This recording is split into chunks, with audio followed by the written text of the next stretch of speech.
आज आपको ले चलते हैं धौलपुर के एकमात्र खेल मैदान इंदिरा गांधी खेल स्टेडियम में, जिसे हम बड़ी फील्ड के नाम से भी जानते हैं।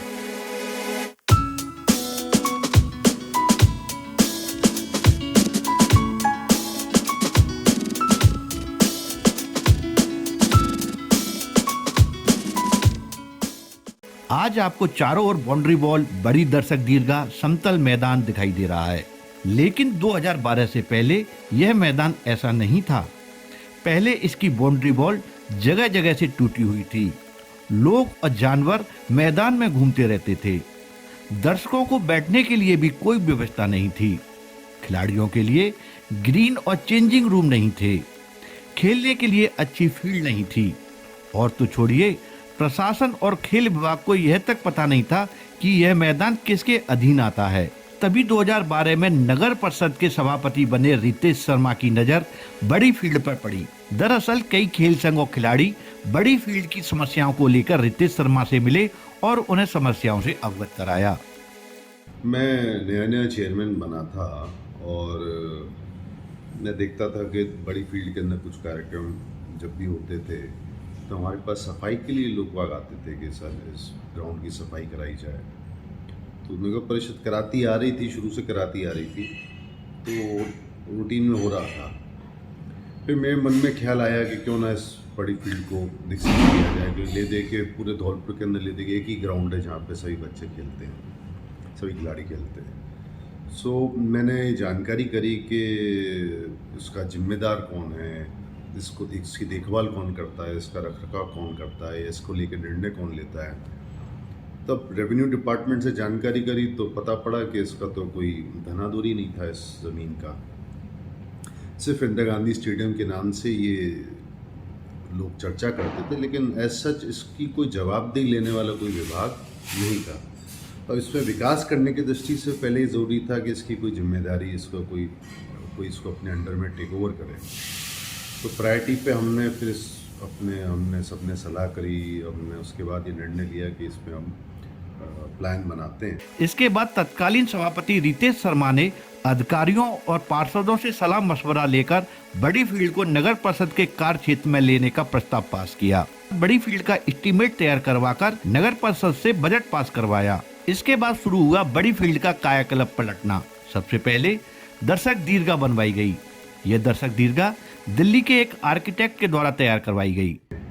मैंने अपनी ओर से जितने खेल संघ थे उन सबको इकट्ठा किया, सबसे उनकी राय ली, किसकी क्या क्या आवश्यकताएं हैं, और फिर हमने प्लान बनाया। अच्छे एक दिल्ली के आर्किटेक्ट थे, वो हायर किए। और ये जो आज दिख रहा है स्टेडियम, ये एक्चुअल में मैं मानता हूँ ये शायद 30 से 40% है मूल स्वरूप जो हमने तैयार किया था। जो प्लान था हमारा एक्चुअल, उसका शायद ये 40% भी अभी बन के रेडी नहीं हुआ है। अभी दर्शक दीर्घा ही रेडी हुई है, बट दर्शक दीर्घा के ऊपर भी इसमें शेड लगने थे, टॉयलेट्स थे, स्क्वॉश, जिम, टीटी, बैडमिंटन का एक और हॉल प्रस्तावित था, कैंटीन, लॉकर्स, लड़कियों के लिए अलग चेंजिंग रूम, लड़कों के लिए अलग। तो कई सारे प्रोविजंस इसमें प्लान में रखे गए। अनफॉर्चुनेटली क्या है कि वो काम अभी पूरा नहीं हो पाया है। बहरहाल फिर हमने टेंडर जारी किया और काम शुरू किया। तत्कालीन सभापति रितेश शर्मा ने न केवल दर्शक दीर्घा बनवाई, बल्कि अपनी बुद्धिमत्ता का परिचय देते हुए एक बेहतरीन काम कर डाला।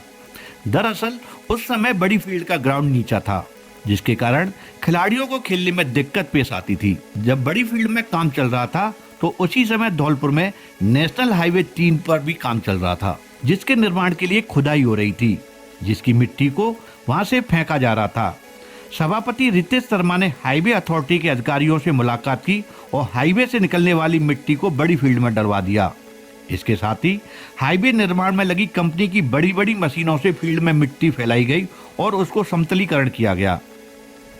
लगभग 25 से 30 लाख रुपए का कार्य रितेश शर्मा की दूरदर्शिता के कारण फ्री में हो गया। इससे पहले एक समस्या ये आ रही थी कि हर बारिश के अंदर बड़ी फील्ड के अंदर पानी भर जाता था, ये नीची पड़ने लग गई थी।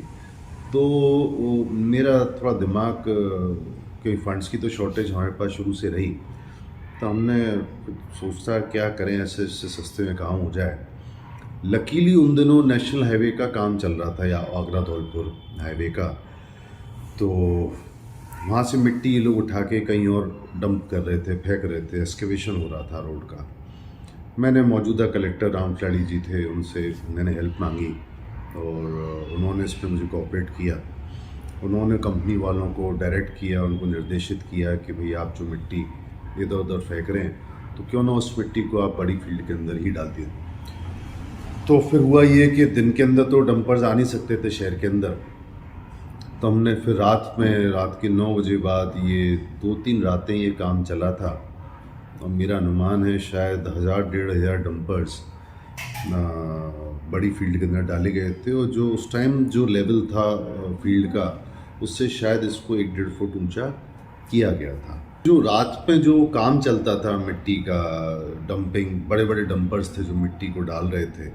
उसके बाद फिर हमने उनके जो क्या कहते हैं उसको अपन, रोलर्स और लेवलर्स, बड़ी बड़ी मशीनें थी करोड़ों की, पीएनसी कंपनी की, जो हमारे तो बस में ही नहीं थी। अगर नगर परिषद ने कभी टेंडर भी किया होता तो हम कभी भी जीवन में इस प्रकार की मशीनों को डिप्लॉय नहीं कर पाते बड़ी फील्ड के अंदर। तो सब कुछ अच्छा रहा। तो कंपनी वालों ने ही अपने लेवलर्स, अपने रोलर्स, अपने वाइब्रेटर्स चला के उसको पूरे फील्ड को उन्होंने लेवल किया, कॉम्पैक्ट किया। उनसे अपने रोलर्स, वाइब्रेटिंग रोलर्स थे उनके, और जिस काम को हम कभी नहीं कर पाते थे, वो हमारा एक बहुत अच्छा अचीवमेंट रहा कि हमने एट नो कॉस्ट उस काम को भी करा पाए। वो एक ऐसा काम था कि अगर हम टेंडर करते उसको, उस काम को कराते, तो हो सकता है 50-60 लाख रुपए हमारा खर्च हो जाता। पर लकीली वो काम हमारा ज़ीरो कॉस्ट पे नगर परिषद ने करा लिया। 50 लाख रुपये का काम फ्री में हो गया हमारा। और जो कंपनी वाले थे उनको भी जगह मिल गई डंप करने के लिए। तो वो एक बहुत बड़ा अचीवमेंट रहा हमारा कि एट नो कॉस्ट काफ़ी बड़ा वो भारत थी जो कराई हमने।